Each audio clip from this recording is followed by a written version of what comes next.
I'm at the Cozy Dog Drive-In, which is also Route 66 icon, and they're not just having takeout now. You can eat in there. Well, I don't know, it's the dining room. It's like a counter service. So, but they are open, and it's kind of around lunchtime, but it seems quiet. That's good.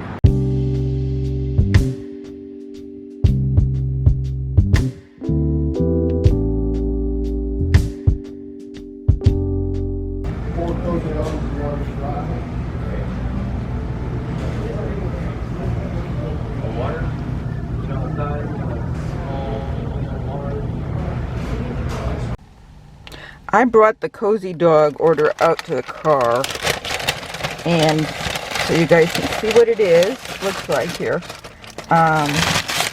before I eat them. Here are the onion rings. I ordered onion rings because I like to try different places, onion rings.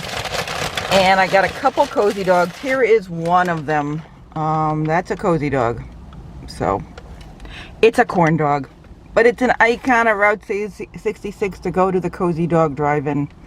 And I like Route 66, so there it is. I don't know what people will make of that. There's a stick there. And it's a corn dog, basically.